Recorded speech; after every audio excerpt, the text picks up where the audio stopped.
شادی شدہ نے زنا کیا ہے اس کو سٹوننگ کر کے اس کو مار دو، لیکن اس کی نماز جنازہ پڑھنی ہوگی، ہے مسلمان، کافر نہیں۔ اس اعتبار سے وہ قانونی ایمان علیحدہ ہے، عمل علیحدہ، اور یہ قانونی ایمان نہ گھٹتا ہے نہ بڑھتا ہے۔ یہ تو ایک سٹیٹس ہے جو آپ کو کانسٹیٹیوشنلی لیگلی حاصل ہو گیا ہے، اس میں کوئی کمی بیشی نہیں ہوگی۔ سادہ ترین مثال یہ ہے، ایک باپ کے دو بیٹے تھے ہیں، ایک بڑا متقی ہے، تہجد گزار ہے، نیک ہے، عابد ہے، زاہد ہے، ایک فاسق و فاجر ہے، لیکن ہے مسلمان۔ کیا وراثت میں اس متقی کو زیادہ حصہ ملے گا اور فاسق و فاجر کو کم ملے گا؟ نہیں۔ لیگلی دے آر ایکول، المسلم کف لکل مسلم، ہر مسلمان دوسرے تمام مسلمانوں کے برابر ہے۔ لیگل سٹیٹس یہ برابر ہے، جامد ہے، یہ نہ گھٹتا ہے نہ بڑھتا ہے۔ حالانکہ ایمان کا گھٹنا بڑھنا، وہ حقیقی ایمان کی بات کر رہے ہیں، امام ابو حنیفہ قانونی ایمان کی بات کر رہے ہیں، امام بخاری حقیقی ایمان کی بات کر رہے ہیں۔ یہ تو ہر ایک کا تجربہ ہے، یہ ایمان جو ہے گھٹتا بھی ہے بڑھتا بھی ہے۔ قرآن پڑھیے، ایمان آپ کو خود محسوس ہوگا کہ اس کی حرارت بڑھی ہے۔ اچھی صحبت میں بیٹھیے، ایمان بڑھے گا۔ آوارہ قسم کے لوگوں میں بیٹھ کر گپے لڑائیے، ایمان گھٹے گا۔ خود محسوس ہو جائے گا کہ کوئی برف کی طرح کچھ ہے اندر پگھل رہی۔ قرآن میں آتا زادتہم ایمانا، ان کے ایمان کے اندر اضافہ ہو گیا۔ تو کیسے کہا جا سکتا ہے ایمان گھٹتا بڑھتا نہیں؟ ایمان حقیقی گھٹتا بھی ہے بڑھتا بھی ہے، لیکن قانونی ایمان یہ ایک جامد سٹیٹس ہے، ایک لیگل کانسٹیٹیوشنل سٹیٹس ہے، یہ نہ گھٹتا ہے نہ بڑھتا، اور عمل اس کے اندر داخل نہیں ہے، عمل اس پر مستزاد ہے، علیحدہ ہے۔ تو پہلی شرط کے بارے میں اس قدر باتیں میں نے بتائیں، زیادہ تفصیل میں جانے کا موقع دیں۔ اب دوسری شرط کیا ہے؟ وَعَمِلُوا الصَّالِحَاتِ۔ دیکھیے عربی زبان میں عمل اور فعل یہ دونوں الفاظ مترادف ہیں، تفعلون یفعلون، تعملون یعملون، لیکن ان دونوں میں فرق ہے۔ فعل کوئی بھی فعل ہے جو آپ سے سرزد ہو گیا، چاہے ارادی طور پر چاہے غیر ارادی طور پر۔ عمل وہ ہے جو ارادے کے تحت کیا جائے، جس میں جد و جہد ہو، جس میں محنت ہو، جس میں مشقت پڑتی ہے۔ تو فعل اور عمل کے درمیان زمین و آسمان کا فرق۔ عمل محنت چاہتا ہے، جد و جہد چاہتا ہے، سعی چاہتا ہے۔ اور صالح سے مراد کیا ہے؟ باصلاحیت، جس میں گرو کرنے کی صلاحیت ہو، صالح۔ اس عمل صالح ہے جس سے کہ انسانی شخصیت نشو و نما پائے، اس کی انٹرنل پرسنالٹی، اقبال کے اصطلاح میں اس کی خودی، اس کی انا، اس کی ایگو، اس کی روحانی شخصیت ترقی پائے، نشو و نما پائے، بلندی پر جائے، اس مقام کو حاصل کرنے کی کوشش کرے کہ جس مقام پر اللہ نے انسان کو پیدا کیا تھا۔ والتین والزیتون وطور سینین وہذا البلد الامین لقد خلقنا الانسان فی احسن تقویم، بہترین سطح پر پیدا کیا، مسجود ملائک بنایا، اپنا خلیفہ قرار دیا۔ ثم رددناہ اسفل سافلین، پھر نیچوں میں سب سے نیچے پھینک دی۔ فرشتے ہم سے اونچے، جنات بھی ہم سے اونچے۔ جنات کہاں کہاں تک جاتے ہیں؟ میرا یہ خیال ہے کہ کم سے کم سولر سسٹم تک تو جنات کی رسائی ہے، آگے ہے یا نہیں میں نہیں کہہ سکتا، لیکن یہ انسان اب محنت کرے گا۔ نیچے اگر پھینک دیا گیا تھا الا الذین آمنوا وعملوا الصالحات، جو ایمان لائیں گے اور نیک عمل کریں گے وہ پھر ریگین کر لیں گے اپنے اس مقام کو جس مقام پر انہیں اصلاً پیدا کیا گیا۔ اور جو لوگ اس مقام کو حاصل نہیں کر سکتے ان کے بارے میں قرآن کہتا ہے اولئک کالانعام، سورہ اعراف میں، یہ چوپایوں کے مانند ہیں، حیوانات ہیں، بل ہم اضل، بلکہ ان سے بھی گئے گزرے ہیں۔ کیوں؟ حیوان کو جس سطح پر پیدا کیا گیا اس پر اپنی زندگی گزار رہا ہے، اس سے اوپر کی کوئی صلاحیت دی ہی نہیں گئی۔ انسان کو لقد خلقنا الانسان فی احسن تقویم، اگر انسان حیوان کی سطح پر گر جائے جیسے کہ آج گر چکا ہے تو وہ حیوانات سے بدتر۔ اولئک کالانعام بل ہم اضل، لہم قلوب لا یفقہون بہا، لہم اعین لا یبصرون بہا، لہم آذان لا یسمعون بہا۔ ان کا دل ہے اس سے غور نہیں کرتے، آنکھیں ہیں ان سے دیکھتے نہیں ہیں، کان ہیں ان سے سنتے نہیں ہیں۔ کیا ابو جہل آنکھ سے نہیں دیکھتا تھا؟ کیا ابو جہل کان سے نہیں سنتا تھا؟ یہ وہ انر شخصیت ہے آپ کی، وہ روحانی شخصیت ہے آپ کی، جو دیکھتی ہے بغیر ان آنکھوں کے، جو سنتی ہے بغیر ان کانوں کے، جو غور و فکر کرتی ہے اس عقل سے نہیں بلکہ اس قلب سے۔ تو اللہ نے تو سب کچھ دیا تھا، ہر ایک نے وہ روح پھونکی ہوئی ہے، لیکن یہ لوگ اپنی اس روح سے بیگانہ ہو گئے ہیں، بھول گئے ہیں کہ ہمارے اندر کوئی ڈیوائن ایلیمنٹ بھی ہے۔ ڈیوائن سپارک یہ لفظ جو ہے مغربی فلسفے میں استعمال ہوتا ہے، ڈیوائن سپارک، ایک شعلہ ملکوتی ہمارے اندر ہے، انہوں نے بھی دیکھا ہے۔ لیکن آج کا انسان خاص طور پر ڈارون کے نظریے کے پھیلاؤ کی وجہ سے، یہ نظریہ بایولوجی کے میدان کا نظریہ تھا اور بایولوجی کے میدان میں اسے تقریباً ریجیکٹ کیا جا چکا۔ لیکن سوشل سائنسز میں اس طرح پرمیٹ کر چکا ہے، سوشولوجی میں، سائیکالوجی میں اس طرح پرمیٹ کر گیا ہے کہ آج کا انسان اپنے آپ کو سوائے حیوان کے کچھ نہیں ہے۔ یہ ہیومن ٹریجڈی سب سے اونچی ہے، وہ شرف جو اللہ نے عطا کیا تھا، وہ مقام اور مرتبہ جو اللہ نے عطا کیا تھا، اس سے انسان خود مستعفی ہو گیا۔ نتیجہ کیا نکلا ہے کہ جیسے ہم کہتے ہیں کہ گھوڑا اور گدھا، کیا فرق ہے؟ گھوڑا ذرا ریفائنڈ اینیمل ہے، تمکنت ہے اس میں، گدھا بیچارہ کورس اینیمل ہے، باقی فرق کیا ہے یہ بتائیں۔ اسی طرح انسان اور شمپینزی اور گوریلا میں کیا فرق ہے یہ بتائیں ہمیں۔ عمل صالح جو ہے وہ اس لیے ہے، اور یہ بھی نوٹ کر لیجئے، جب یہ سورت اتری تو عمل صالح سے کیا مراد تھا؟ شریعت تو ابھی نازل نہیں ہوئی، عمل صالح ایک ہی تھا، ایک ان الذین قالوا ربنا اللہ ثم استقاموا، جنہوں نے کہا ہمارا رب اللہ ہے پھر جم گئے، چاہے مارا جا رہا ہے، چاہے دہکتے ہوئے انگاروں پر لٹایا جا رہا ہے۔ خباب بن الارت رضی اللہ تعالی عنہ لوہار تھے پیشے کے اعتبار سے، بلایا گیا، حضور پر ایمان لے آئے تھے، انگارے زمین پر بچھا دیے گئے، دہکتے ہوئے انگارے، کہا اتارو کرتا، اتار دیا، لیٹ جاؤ، لیٹ گئے انگاروں کے اوپر، اس لیے کہ حضور کا حکم یہ تھا چاہے تمہارے ٹکڑے کر دیں، چاہے تمہیں بھون دیں، تم نے کوئی جوابی کارروائی نہیں کرنی۔ کفو ایدیکم، اپنے ہاتھ بندے رکھو۔ قرآن میں تو یہ کہیں جا کر سورہ نساء میں حکم آیا ہے، میں حکم تھا کہ اپنے ہاتھ روکے رکھو، مکے میں یہ حکم حضور نے، لہذا لیٹ گئے، پیٹھ کی کھال چلی، چربی پگھلی، اس سے وہ انگارے ٹھنڈے ہوئے۔ ان الذین قالوا ربنا اللہ ثم استقاموا، پھر جم گئے۔ یا صرف ایک عبادت دی گئی تھی، راتوں کو کھڑے رہا، یا ایھا المزمل قم اللیل الا قلیلا نصفہ او انقص منہ قلیلا او زد علیہ ورتل القرآن ترتیلا۔ اے کمبل میں لپٹ کر لیٹنے والے صلی اللہ علیہ وسلم، کھڑے رہا کرو رات کو سوائے تھوڑے سے حصے کے، نصفہ آدھی رات، اب انقص منہ قلیلا، یا اس میں سے کچھ کم کر لو تو ایک تہائی رات، اور زد علیہ، یا آدھی رات پر اور اضافہ کرو تو دو تہائی رات، اور قرآن پڑھتے رہو پڑھتے رہو پڑھتے رہو پڑھتے رہو۔ حالانکہ قرآن کتنا نازل ہوا تھا ابھی؟ کیا یہ 30 پارے موجود تھے؟ جو چند آیتیں اتنی ہیں، repeat and repeat and repeat and repeat, hammer them down, یہ عبادت تھی۔ باقی نہ ابھی 5 وقتہ نماز ہے، نہ روزہ ہے، کوئی شے نہیں، نہ سود حرام ہے، نہ شراب حرام ہے۔ تو عامل الصالحات اب ہمارے سامنے جب آئیں گے تو اس کے 2 حصے ہیں، ایک بیسک ہیومن موریلٹی، وہ چیزیں جو تمام ادیان، تمام مذاہب، تمام فلسفوں کے اندر مشترک ہیں۔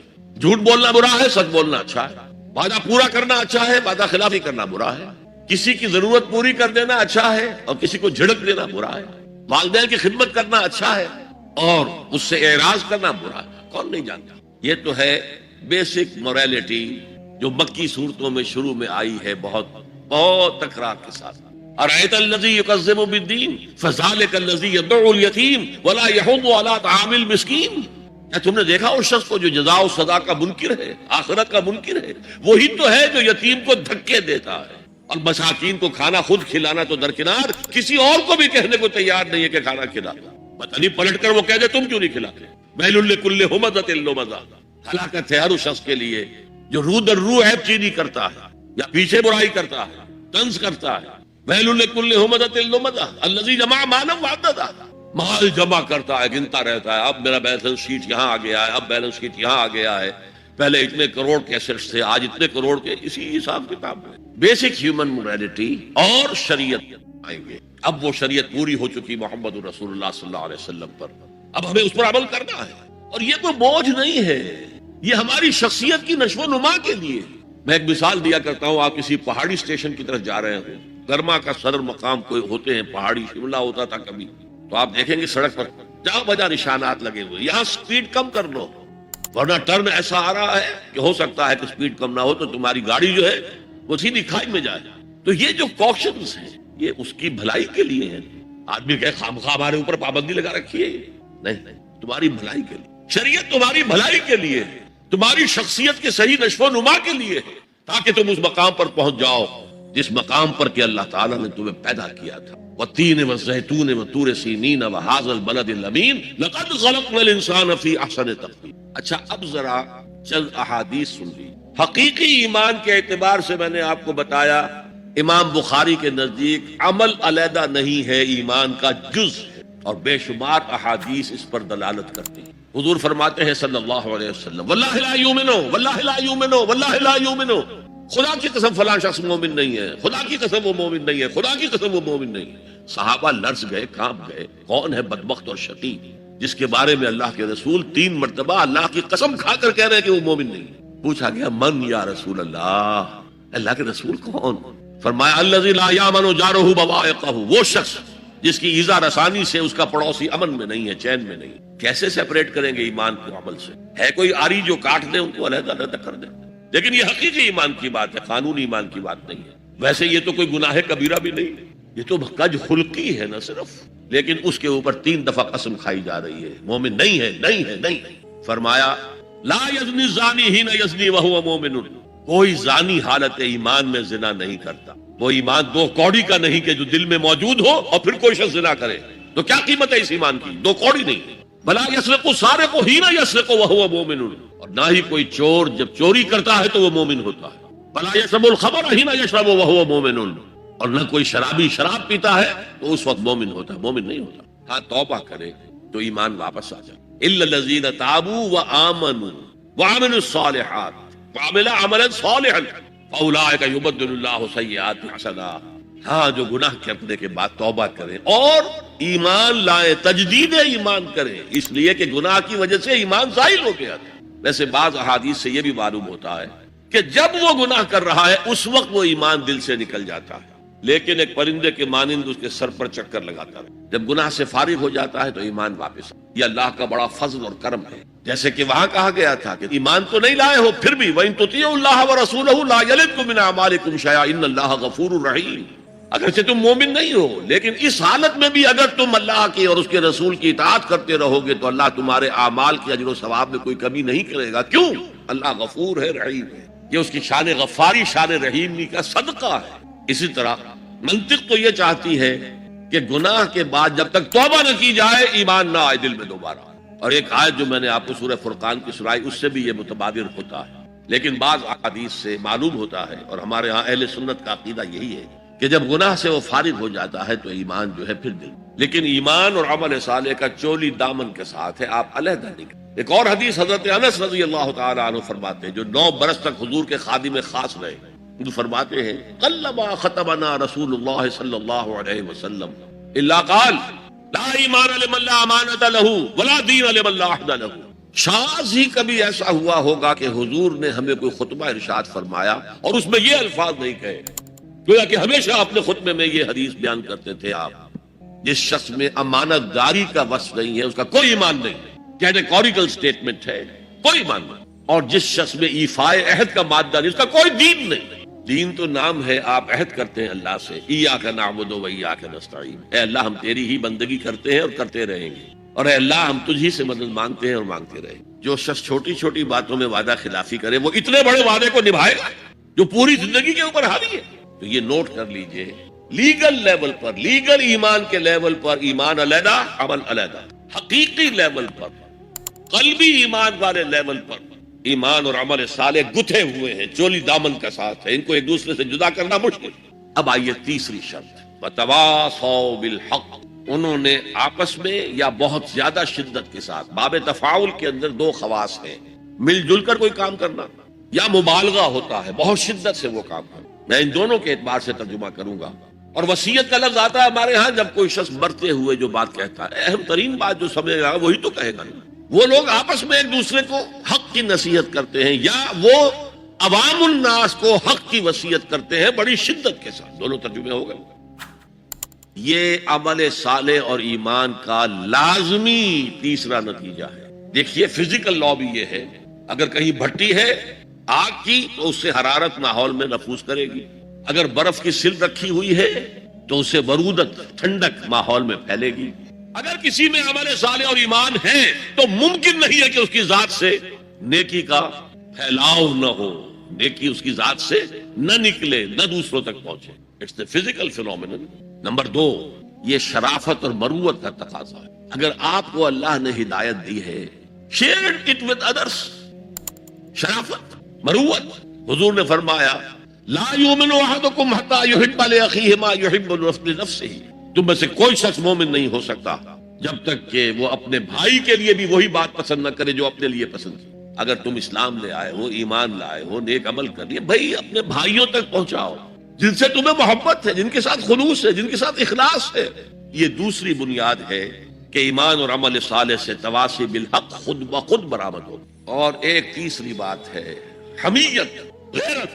میں یہاں آپ کو ایک حدیث سنا رہا ہوں۔ ایک طویل عرصے تک اپنے زمانہ طالب علمی میں یہ حدیث خطبہ جمعہ میں سنتا رہا۔ مولانا تھانوی رحمۃ اللہ علیہ نے جو خطبات جمعہ مرتب کی ان میں یہ حدیث، حضور ارشاد فرماتے ہیں اوحى اللہ عز وجل الی جبرائیل علیہ الصلوۃ والسلام ان اقلب مدینہ کذا وکذا باہلہ۔ اللہ تعالیٰ نے وحی کے ذریعے سے حکم دیا حضرت جبرائیل کو کہ فلاں فلاں بستیوں کو الٹ دو، تلپٹ کر دو۔ جیسے سدوم اور عمورہ کی بستیوں پر عذاب آیا تھا، ویسا عذاب ان بستیوں کے اوپر لے آؤ۔ قال فقال، حضور فرماتے ہیں کہ اس پر حضرت جبرائیل نے عرض کیا یا رب ان فیہا عبدک فلان لم یعصک طرفۃ عین، اے اللہ میں اس بستی کو الٹ دوں، اس میں تو تیرا فلاں بندہ بھی ہے جس نے کبھی پلک جھپکنے جتنی دیر بھی کسی گناہ میں بسر نہیں کی۔ اب آپ کسی آدمی کی نیکی کا تصور کیجئے، یہ گواہی دینے والے کوئی کرائے کے گواہ نہیں ہے جو عدالتوں میں پھرتے رہتے ہیں، جو چاہو گواہی دلوا لو، اتنے پیسے چاہیے۔ جبرائیل ہے، اور کس کی جناب میں کہہ رہے ہیں جہاں ابو جہل بھی جھوٹ نہیں بول سکے گا۔ یا رب ان فیہا عبدک فلان لم یعصک طرفۃ عین، الٹ دوں اس بستی کو۔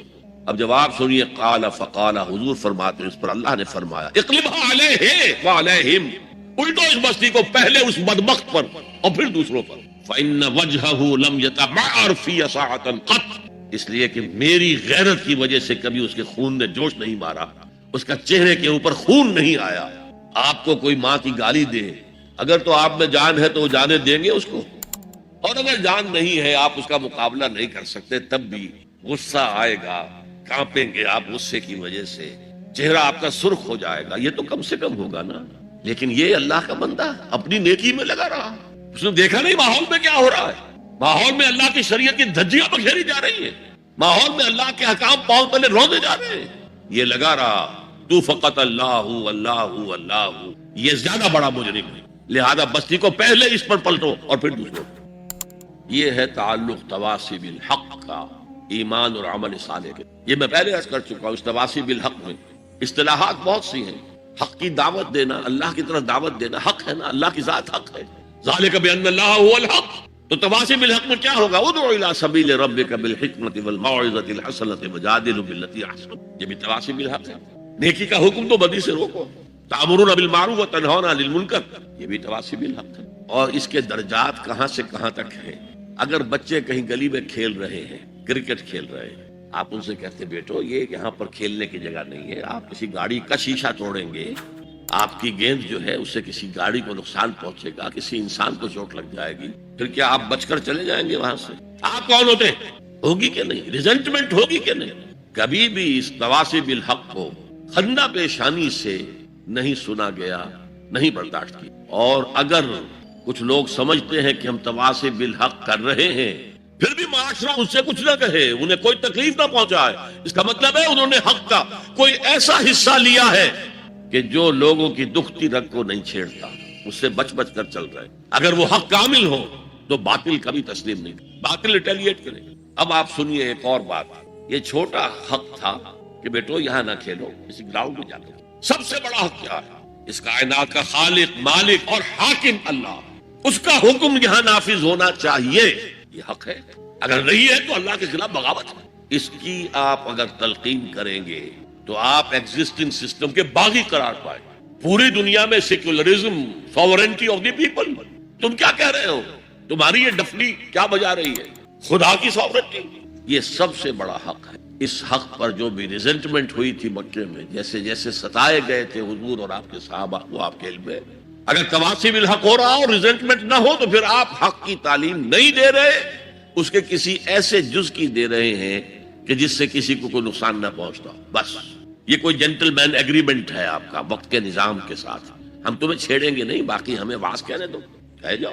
اسی لیے فرمایا من رأى منکم منکرا فلیغیرہ بیدہ، جو شخص تم میں سے کسی منکر کو دیکھے، کسی بدی کو دیکھے، کسی خلاف حق بات کو دیکھے، اس کا فرض ہے کہ اسے طاقت کے ساتھ اپنے ہاتھ سے روکے۔ فإن لم یستطع، اگر اس کی طاقت نہ ہو، فبلسانہ، تو زبان سے تو کہہ دو کہ خدا کے بندے یہ کام نہ کرو، یہ غلط ہے، یہ حرام کام ہے، اللہ کے غضب کو دعوت نہ دو، یہ تو کہو گے۔ اور اگر زبانوں پر بھی تالے ڈال دیے گئے ہوں تو پھر کم سے کم دل سے شدید نفرت ہو. اگر یہ بھی نہیں ہے تو پھر ایمان نہیں. ذالک اضعف الایمان، یہ ایمان کا کمزور ترین درجہ. من رأى منکم منکرا فلیغیرہ بیدہ فإن لم يستطع فبلسانہ فإن لم يستطع فبقلبہ وذالک اضعف الایمان، یہ ایمان کا کمزور ترین درجہ. اگر یہ بھی نہیں ہے، بدی کو پھیلتے ہوئے پھلتے ہوئے پھولتے ہوئے ہم دیکھ رہے ہوں اور ہماری نیند میں بھی خلل نہ آئے، ہماری غیرت جوش میں نہ آئے، ہم اس کو بدلنے کی کوئی صحیح نہ کریں، ہمیں اس کا افسوس تک نہ ہو، وائے ناکامی مکائے کارواں جاتا رہا، کارواں کے دل سے احساس زیاں جاتا رہا، تو پھر ایمان کا کیا سوال. اسی مضمون کی ایک اور حدیث ہے، یہ حضرت ابو سعید الخدری رضی اللہ تعالیٰ عنہ سے، اور مسلم شریف کی روایت ہے جو میں نے آپ کو، اسی مسلم شریف میں عبداللہ ابن مسعود سے روایت ہے. قال النبی صلی اللہ علیہ وسلم ما بعث اللہ من نبی فی قومہ من قبل الا کان له اصحاب وحواریون یاخذون بامرہ ویقتدون بسنتہ. اللہ تعالیٰ نے جس قوم میں بھی کسی نبی کو مبعوث کیا، اس میں اس کے کچھ نہ کچھ صحابہ، کچھ حواری ہوتے تھے، تھوڑے ہوں زیادہ. وہ کیا کرتے تھے؟ اپنے نبی کی سنت کو مضبوطی سے پکڑ لیتے تھے اور ان کے حکم کی پیروی کرتے تھے. ثم انہا تخلف من بعدہم خلوف، پھر ہمیشہ ایسا ہوتا رہا کہ ان کے بعد ایسے ناخلف پیدا ہو گئے، یقولون ما لا یفعلون ویفعلون ما لا یؤمرون، جو کہتے تھے جو کرتے نہیں تھے، اور کرتے وہ تھے جس کا حکم نہیں دیا گیا، کرتے وہ ہے جس کا حکم نہیں دیا گیا. یفعلون ما لا یؤمرون ویقولون ما لا یفعلون، اور کہتے وہ ہیں جو کرتے نہیں ہیں. اب سنیے، فمن جاہدہم بیدہ فہو مومن، جو ایسے لوگوں کے خلاف مسلمان ہوں گے نا وہ. ثم انہا تخلف من بعدہم خلوف، یہ غیر مسلموں کی بات نہیں ہو رہی، مسلمانوں کی. مسلمان حکمران آئے ایسے. فمن جاہدہم بیدہ فہو مومن، جو کوئی ان کے خلاف جہاد کرے گا ہاتھ سے، طاقت سے، وہ مومن ہوگا. ومن جاہدہم بلسانہ فہو مومن، اور جو ان سے جہاد کرے گا زبان سے، وہ مومن ہوگا. ومن جاہدہم بقلبہ فہو مومن، جو دل سے جہاد کرے گا، یعنی دل سے شدید نفرت رکھے گا، فہو مومن، وہ بھی مومن ہوگا. ولیس وراء ذلک من الایمان حبۃ خردل، اس کے بعد تو ایمان رائی کے دانے کے برابر بھی نہیں. یہ ہے تواصی بالحق، حق کی وصیت کرنا. اچھا، اس میں جو دوسرا پہلو میں نے گنوایا تھا، ایک ہے اس کا عام مفہوم، لوگوں کو پوری شدت کے ساتھ حق کی طرف دعوت دینا، حق کی وصیت کرنا، امر بالمعروف کرنا، نہی عن المنکر کرنا، دین کی طرف بلانا. ایک یہ آپس میں حق کی وصیت کرنا. یہاں سے تصور ابھرتا ہے کہ جو لوگ ایمان اور عمل صالح کی وادیوں میں سے گزر رہے ہوں، انہیں ایک جماعتی شکل میں ہونا چاہیے، اور اس جماعت کی روح ہونی چاہیے تواصی بالحق. آپ کا ایک بھائی غلطی کر رہا ہے، روکیے اس کو. آپ کا ایک ساتھی اس کی کچھ ہمت جواب دے رہی ہے، اس کو حوصلہ دیجیے، اس کو بڑھائیے. یہ تواصی بالحق نہیں ہوگا تو جماعتی زندگی جو ہے وہ کمزور ہوتی چلی جائے گی. اس کو مولانا فراہی رحمۃ اللہ علیہ نے لکھا ہے کہ اس تواصی سے پہلے تو ایک جماعتی زندگی لازم آتی ہے، اور پھر نظام خلافت کا قیام لازم آتا. اس لیے کہ ایک کام ہے یہ تواصی بالحق کا جو ہم اپنے معاشرے میں کریں، ایک ہے اس کا کام جو پوری عالمی سطح پر ہو. یہ عالمی سطح پر کون کرے گا؟ جب خلافت کا نظام قائم ہوگا تب وہ عالمی سطح پر ہو. تو وجوب قیام خلافت یہ مولانا فراہی نے اپنی تفسیر سورۃ العصر کے اندر بیان کیا. یہ تواصی کے لفظ اور یہ جماعتی زندگی نوٹ کر لیجئے. حضور نے فرمایا ید اللہ علی الجماعہ، اللہ کا ہاتھ جماعت کے اوپر ہوتا ہے، یعنی اللہ کی تائید، اللہ کی نصرت جماعت کے ساتھ منحصر. حضرت عمر فرماتے لا اسلام الا بالجماعہ ولا جماعہ الا بالامارہ ولا امارہ الا بالاطاعہ. بغیر کوئی اسلام نہیں، اور امارت کے بغیر کوئی جماعت نہیں، اور اطاعت کے بغیر کسی امیر کا کوئی فائدہ ہی نہیں، اس کا حکم مان. تو تواصی بالحق کے ضمن میں ایک اجتماعی زندگی ناگزیر، اسے ایک بڑے پیمانے پر کرنے کے لیے، اور سب سے بڑا پیمانہ کیا ہوگا؟ خلافت راشدہ کا نظام کہیں قائم ہو، تاکہ وہ پوری دنیا میں تواصی بالحق اس کا فریضہ سر انجام دے. اس لیے کہ حضور کی بعثت جو ہے وہ صرف اہل عرب کی طرف نہیں تھی. وما ارسلناک الا کافۃ للناس بشیرا ونذیرا، اے محمد ہم نے نہیں بھیجا ہے آپ کو مگر تمام انسانوں کے لیے بشیر اور نذیر بنا کر. اب آئیے تواصی بالصبر. دیکھیے جہاں تواصی بالحق ہوگا معاشرے سے ریزنٹمنٹ لازماً آئے گی. میں نے بتایا بچے ہی آپ کے گلے پڑ جائیں گے، آپ کون ہیں ہمارے معاملے میں دخل دینے والے، اور آپ بڑے حق کی بات کریں تو جن کی خدائی کے تخت جمے ہوئے ہیں وہ آپ کی بات جو ہے وہ چلنے دیں گے؟ وہ تو خود خدا بنے ہوئے، خود حاکم بنے ہوئے ہیں. لہذا ریزنٹمنٹ از اے رول، اپوزیشن از اے رول. ایک بگڑے ہوئے معاشرے میں اگر اپوزیشن نہیں ہو رہی، ریزنٹمنٹ نہیں ہو رہی، تو پھر تیسری مرتبہ کہہ رہا ہوں، پھر حق کی دعوت نہیں ہے. آپ نے اندر خانے کوئی معاہدہ کیا ہوا ہے اس باطل کے ساتھ، ہم تمہیں نہیں چھیڑیں گے، تمہاری دکھتی رگ پر ہاتھ نہیں رکھیں گے، بس ہم واز کہیں گے، پھر ٹھیک ہے. بلکہ وہ خود آپ کے گلے میں ہار ڈال دیں گے. وَتَوَاصَوْا بِالصَّبْرِ، صبر، یہ صبر جو ہے بہت سے معنی میں آتا ہے. صبر علی الاطاعہ، اطاعت پر صبر کرنا. شدید سردی کا موسم ہے، فجر کا وقت ہے، پانی گرم نہیں ہے، ٹھنڈا ہے، اس ٹھنڈے پانی سے بھی وضو کر کے نماز پڑھنا، یہ صبر علی الطاعہ، اللہ کی اطاعت پر صبر. مئی جون کا مہینہ ہے، روزہ سخت ہے، لمبا ترین ہے، صبر کر. وَهُوَ شَهْرُ الصَّبْرِ، حضور نے فرمایا تھا جب شعبان کے آخری روز آپ نے خطبہ دیا تھا، یا ایھا الناس قد اظلکم شہر عظیم، اے لوگوں تم پر ایک بہت عظمتوں والا مہینہ سایہ فگن ہو گیا ہے. اس مہینے کی ایک ڈیفینیشن کیا تھی؟ وَهُوَ شَهْرُ الصَّبْرِ، وہ صبر کا مہینہ. ایک ہے صبر عن المعصیہ، معصیت کے مقابلے میں اپنے آپ کو روکے رکھنا. ٹیمپٹیشن ہے، زلیخا نے کیا نہیں کیا تھا حضرت یوسف کے ساتھ، روکنا تھامنا. قرآن مجید میں بھی الفاظ بڑے عجیب آئے ہیں. وَلَقَدْ هَمَّتْ بِهِ وَهَمَّ بِهَا لَوْلَا أَن رَأَىٰ بُرْهَانَ رَبِّهِ، وہ عورت تو اس کی طرف بڑھی ہی تھی، وہ بھی بڑھتا اگر وہ اللہ کی کوئی برہان نہ دیکھ لیتا. کیا چیز اللہ نے اس وقت دکھائی ہے؟ جوان آدمی ہے، جوان رانا ہے، ایک عورت بدی کی دعوت دے رہی. روکنا تھامنا اپنے آپ. اور پھر جب معاملہ آگے بڑھا، رب السجن احب الی مما یدعوننی الیہ، اے اللہ مجھے جیل خانہ زیادہ پسند ہے اس کام سے جس کی طرف یہ عورتیں مجھے بلا رہی ہیں. یہ صبر عن المعصیہ، صبر علی الطاعہ، صبر علی المعصیہ. لیکن ایک صبر وہ ہے جو اللہ کے دین کو قائم کرنے کی جد و جہد میں پرسیکیوشن کے مقابلے میں کرنا پڑتا. جب مکے میں پرسیکیوشن ہو رہی تھی نوجوانوں کی، غلاموں کی، کنیزوں کی، جب صبر کرو صبر کرو جھیلو. جب حضرت یاسر رضی اللہ تعالی عنہ اور ان کی اہلیہ حضرت سمیہ رضی اللہ تعالی عنہ اور بیٹا عمار ابن یاسر ٹارچر کر رہا تھا، ابو جہل ان کو ٹارچر کر رہا تھا ہر طرح سے، کبھی جسم کا حصہ جلایا، کبھی کچھ اور کیا.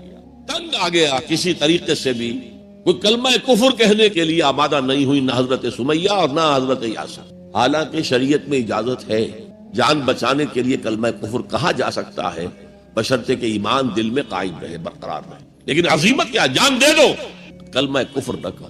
حضور پاس سے گزرتے تھے اور چونکہ حکم صحابہ کو یہ تھا، ورنہ میرے اندازے میں اس وقت کم سے کم 40 صحابہ موجود تھے مکے میں، وہ تکہ بوٹی کر دیتے ابو جہل کی. بعد میں جو ہوتا دیکھا جاتا. کیا 70 صحابہ احد میں شہید نہیں ہو گئے؟ تو اس وقت اگر چند صحابہ شہید ہو جاتے تو کون سی بڑی بات.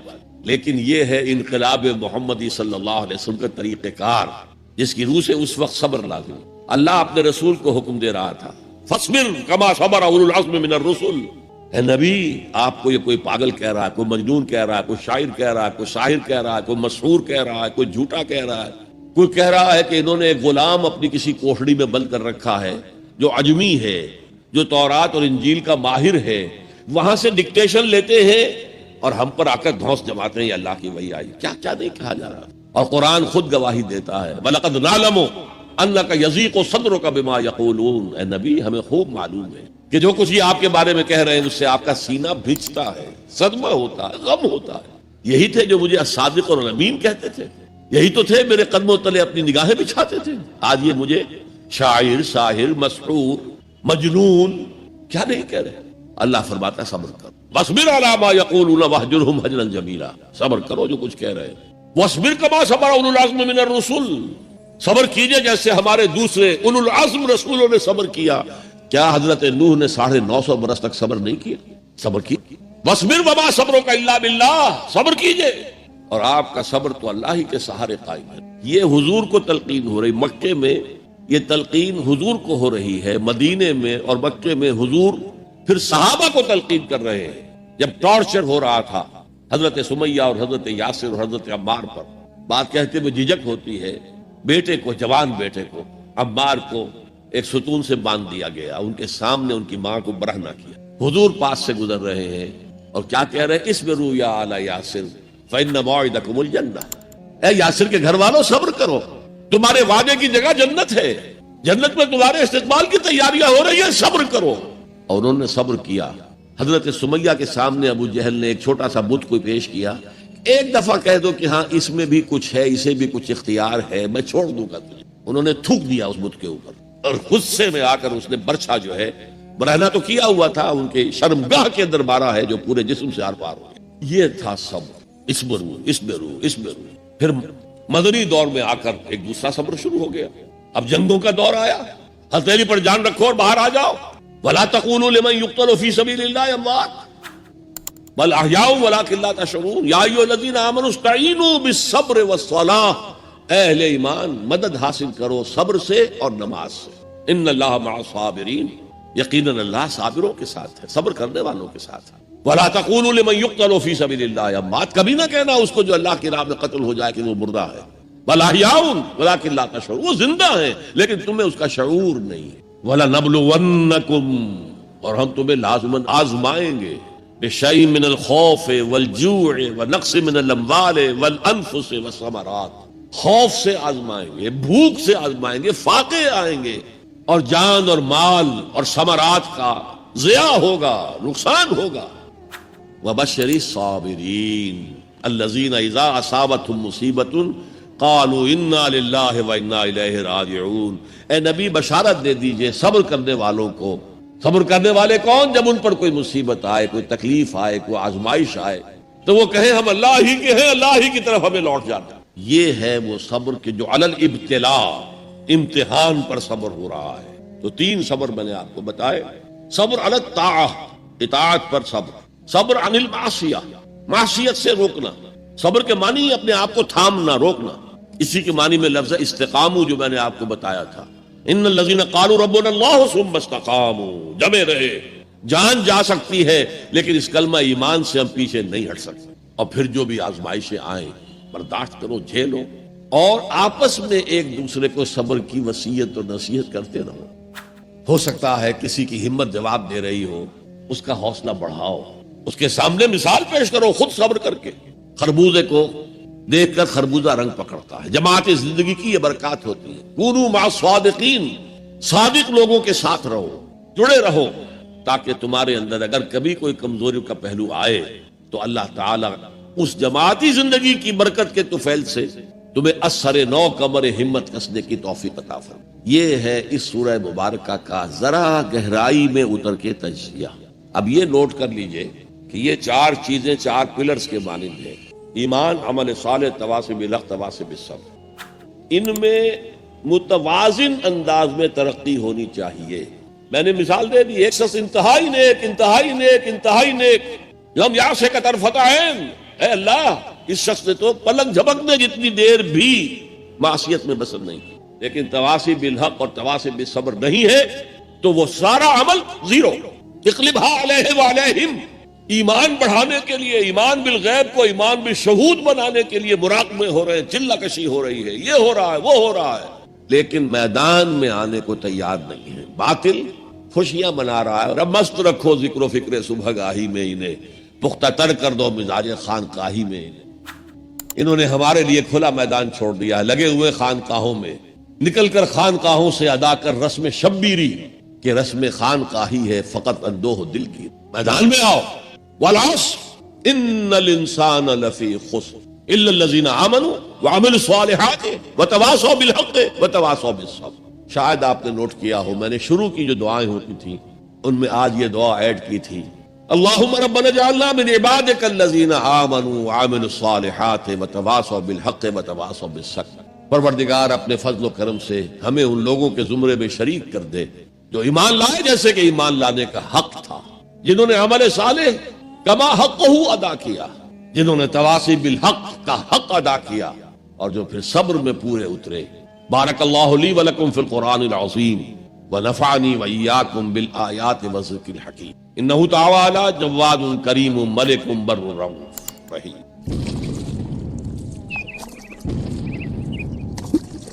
جزاک اللہ ڈاکٹر صاحب۔ نجات کی راہ پر ایک پرمغز تقریر ہم نے آپ سے سنی۔ پہلا سوال ایک یوسف علی ساون صاحب ہیں جو کہتے ہیں: محترم جناب ڈاکٹر صاحب السلام علیکم، میرا سوال یہ ہے کہ آدم علیہ السلام سے لے کر حضور صلی اللہ علیہ وسلم تک سب نے توحید اور عمل صالح کی تعلیم دی اور ہمارے نبی پر نبوت بھی ختم ہو گئی۔ اب میرا یہ سوال ہے کہ دنیا میں جتنی قومیں آباد تھیں اور ہیں اور قیامت تک رہے گی، ان تمام قوموں کی راہ نجات دین اسلام ہے یا کوئی اور دین ہے؟ برائے کرم وضاحت کیجیے۔ میرے نزدیک تو اس میں کسی شک و شبے کی گنجائش نہیں ہے کہ پوری نوع انسانی کے لیے راہ نجات یہی ہے جو سورۃ العصر میں بیان ہے۔ یہ لازمی ہے اور تمام انسانوں کے لیے لازمی۔ البتہ وہ لوگ جن تک کہ قرآن کی اور حضور کی دعوت پہنچی ہی نہ ہو، ان کے بارے میں اللہ تعالیٰ صرف توحید پر محاسبہ کرے گا، اس لیے کہ توحید فطرت کے اندر ہے۔ رسالت کا پیغام پہنچا ہی نہیں، شریعت پہنچائی نہیں گئی، تو محاسبہ کیسے ہوگا؟ یہ معاملہ ذہن میں رکھے، باقی راہ نجات اس کے سوا اور کوئی نہیں۔ ایک اور سوال ہے جو کسی غیر مسلم بھائی کا ہے، پروین جادھو۔ وہ ہم سے سوال کر رہے ہیں کہ I am a non Muslim, what is the way of my نجات and how can I declare of my ایمان؟ Very easy. I told you in the beginning that to become a Muslim you have only to testify. I testify that there is no God except Allah. And I testify that Muhammad is his messenger and prophet. You become a Muslim. And then you try to go deeper and deeper and deeper into Iman so that it becomes a conviction with you. Conviction about the existence of God. Conviction about the Ba'as Ba'd al-Maut, resurrection. Conviction about the hereafter. Conviction about the institution of prophethood. Conviction that the prophethood came to an end on Muhammad sallallahu alaihi wasallam and reached its climax in his personality, etc., etc. So this will add and go on deepening your faith or your iman or your conviction. عابد صاحب کا ایک دوسرا سوال تھا، نجات میں حقوق العباد اور حقوق اللہ کے کتنے اثر انداز ہوں گے، یا پھر صرف ذاتی عمل کی بنیاد پر نجات ملے گی؟ میں نے کل آپ کو ایک حدیث سنائی تھی کہ محض ذاتی عمل کی بنیاد پر کسی کو نجات نہیں ملے گی جب تک کہ رحمت خداوندی دستگیری نہ کرے۔ اس لیے کہ کون سا انسان ہے جو خطا کار نہ ہو؟ کل بنی آدم خطاؤون وخیر الخطائین التوابون۔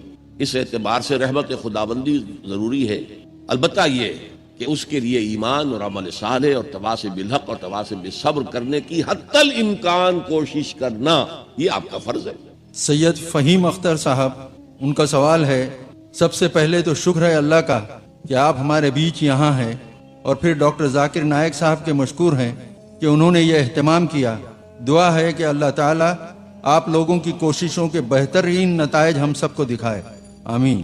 سوال، کیا پڑوسی اگر ہندو یا عیسائی ہو یعنی کہ غیر مسلم ہو تو بھی وہ حدیث جو آپ نے پڑوسی کے بارے میں بتائی لاگو ہوتی ہے؟ لازماً لاگو ہوتی، اللہ یہ کہ وہ پڑوسی hostile who towards Islam. if he is not hostile towards Islam، اگر وہ دشمن نہیں ہے، اگر وہ اسلام کے خلاف کوئی کوشش نہیں کر رہا ہے، کوئی سازش نہیں کر رہا ہے، تو ظاہر بات ہے کہ پھر اس کے حقوق پڑوسی کی حیثیت سے ساقط ہو جائے گا۔ لیکن اگر ایسا نہیں ہے تو وہ پڑوسی ہے اور پڑوسی کا حق ہے۔ یہاں تک فرمایا کہ اللہ تعالیٰ نے، جبرائیل نے مجھے پڑوسی کے حقوق اتنے بیان کیے، اتنی تاکید کے ساتھ بیان کیے کہ میں یہ گمان کرنے لگا کہ اللہ تعالیٰ پڑوسی کو وراثت میں شامل کر دے گا، یہ پڑوسی کا بھی وراثت میں حصہ ہے۔ یہ حدیث نبوی ہے صلی اللہ علیہ وسلم۔ تو پڑوسی کا حق اپنی جگہ ہے۔ شیخ ناصر پیشے سے میکینیکل انجینئر ہیں، آپ کا سوال ہے کہ آج دور حاضر میں مسلمان طرح طرح کی پریشانیوں سے دوچار ہیں، اس کی کیا وجہ ہے اور اس موجودہ پستی کا کیا علاج ہے؟ میں مختصر ترین الفاظ میں آپ سے یہ عرض کروں گا کہ اس وقت ہم اللہ کے عذاب کے شکنجے میں۔ کیوں؟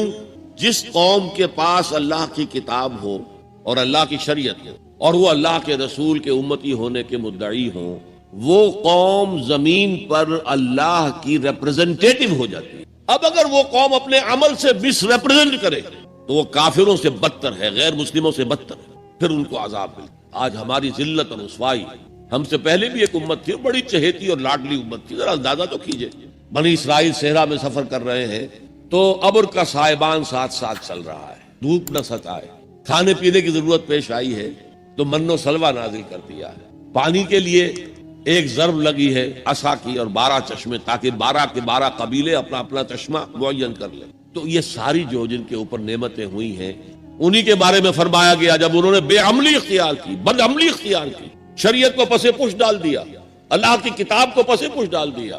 نبذ فریق من الذین اوتوا الکتاب کتاب اللہ وراء ظہورہم، تو پھر اللہ نے فرمایا ضربت علیہم الذلۃ والمسکنۃ وباؤوا بغضب من اللہ، ان پر ذلت، کمزوری اور مسکنت، کم ہمتی مسلط کر دی گئی۔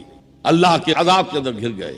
سیرینز آئے، ان کا مقابلہ نہیں کر سکے، انہوں نے سلطنت اسرائیل کو تہو بالا کر کے ختم کر دیا۔ نبوکڈنیزر آئے، اس کا مقابلہ نہیں کر سکے، اس نے لاکھوں کو قتل کیا، لاکھوں کو وہ کیپٹیو بنا کر بیبیلونیا لے گیا، اور حضرت سلیمان کے بنائے ہوئی مسجد کو، جسے وہ ٹیمپل کہتے ہیں، ٹیمپل آف سولومن، اسے گرا کر زمین کے برابر کر دیا، 2 اینٹیں سلامت نہ رہی، یروشلم میں ایک انسان نہ رہا، کوئی متنفس نہ رہا۔ یہ عذاب کیوں آئے تھے؟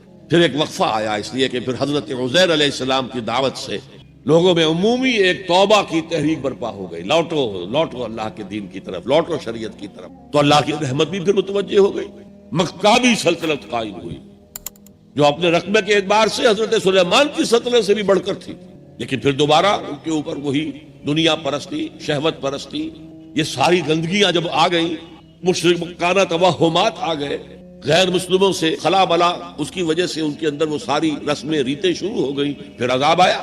پہلے یونانیوں کے ہاتھوں رگڑا گیا ان کو، سکندر کے ہاتھوں، سلیوکس کے ہاتھوں، اور پھر رومنز کے ہاتھوں رگڑا گیا، یہاں تک کہ 70 عیسوی میں ٹائٹس رومی نے، کیونکہ انہوں نے بغاوت کی تھی ان کے خلاف، رومنز کے خلاف، تو حملہ کر کے 1,33,000 یہودیوں کو ایک دن میں قتل کیا۔ اور جو دوسرا ٹیمپل انہوں نے بنا لیا تھا، سیکنڈ ٹیمپل جس کو وہ کہتے ہیں، اس مکابی دور میں وہ حضرت سلیمان کا بنایا ہوا وہ معبد جو ہے وہ دوبارہ بن گیا، 70 عیسوی میں اسے پھر گرا دیا گیا، آج تک گرا پڑا ہے، 1934 برس سے ان کا خانہ کعبہ گرا ہوا۔ یہ اللہ کا قانون ہے، جو امت کتاب اللہ اور شریعت خدا بندی کی حامل ہو کر اور طرز عمل اس کا مختلف اور برعکس ہوگا، وہ کافروں سے بدتر ہے اللہ کی نگاہ میں۔